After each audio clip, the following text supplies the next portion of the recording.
Chapter 3, Aftermath. The simulation room did not celebrate success, instead it recorded. Shona sat upright in the cradle, the last restraints unlocking with a soft mechanical sequence that felt almost reluctant. Thin cables withdrew from the ports along her spine and temples, each one disconnecting with clinical precision.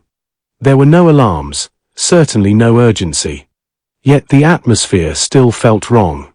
"Take your time, Miss McKennitt." The voice came from somewhere behind the glass. It was calm, measured, watching. Shona didn't move immediately. Her hands were still resting on the pilot armchair, in front of her, fingers curved as if they were remembering something that had already slipped away.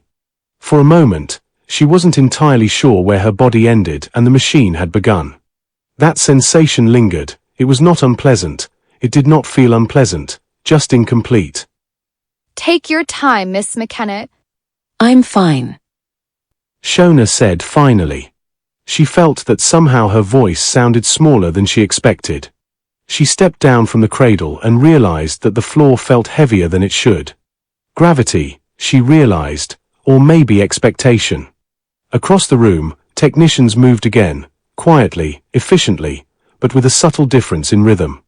The scene did not look as the usual post-simulation routine. It seemed slower, as if their moves were more deliberate, or perhaps more careful.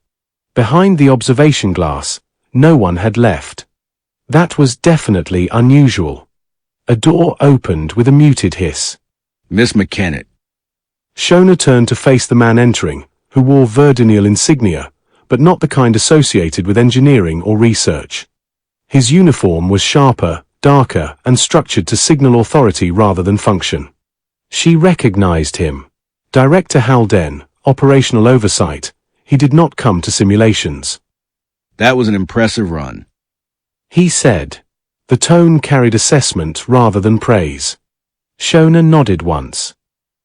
"The system responded well." Halden's gaze held hers just long enough to register the wording. He paused deliberately before speaking again.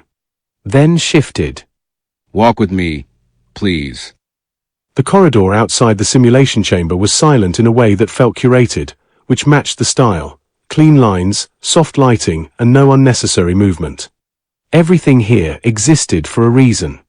They walked side by side, although not as equals. That was evident in the way they move. "You've reviewed your previous synchronization metrics, "Yes, and you're aware of the acceptable deviation ranges." I think I do." Another pause. Slightly longer this time. It seemed Halden was choosing the right words to continue. "Today, you exceeded them. Shona waited. Significantly." Halden added. She didn't ask how much.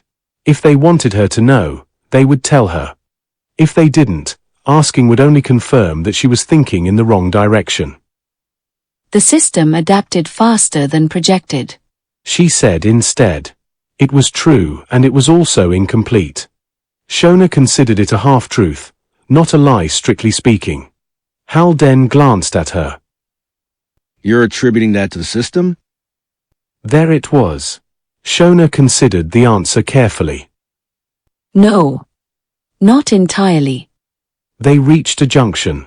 The glass walls here overlooked a deeper section of the facility, levels descending in layered platforms, each one housing something more restricted than the last. Personnel moved below like distant figures in a controlled ecosystem. At the center, far beneath them, there was a sealed chamber. Shona didn't need to be told what was inside. She felt it. Even now. Halden followed her gaze. "Most candidates require months to establish stable interface patterns. Some never do. Shona said nothing. You are progressing in a matter of days." "That's why I'm here." This time, Halden's pause was almost imperceptible. "Yes, that is exactly why."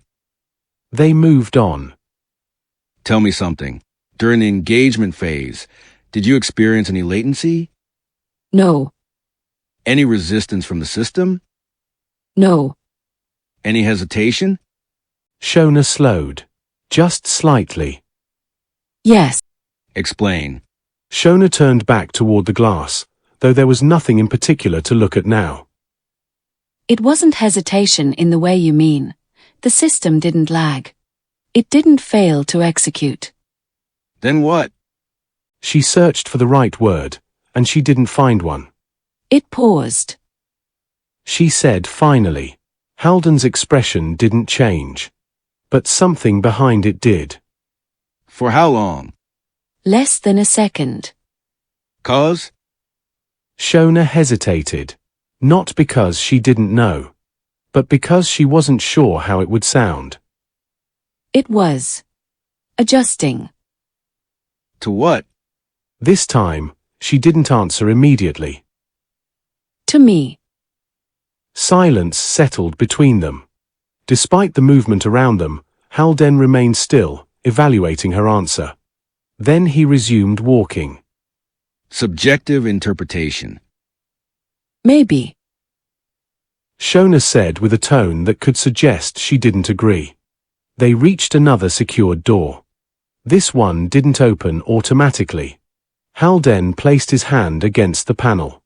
Authorization codes flickered beneath the surface before the lock disengaged.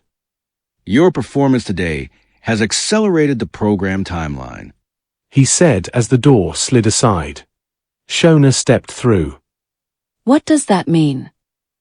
It means that simulation phases are no longer sufficient.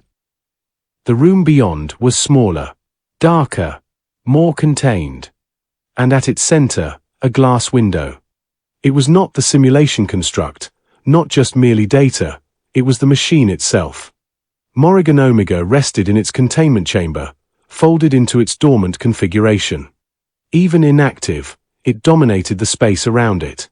220 tons, layers of alloy reflected the low lighting in muted tones, as if the structure absorbed attention rather than returning it.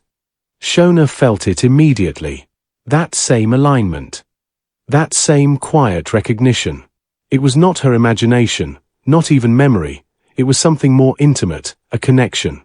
Full deployment readiness will begin immediately. Shona didn't look away from the Omega. That's ahead of schedule. Yes, May I know why? Halden stepped beside her. For a moment, his reflection overlapped with the machine's silhouette on the glass. because we are no longer certain what the schedule should be.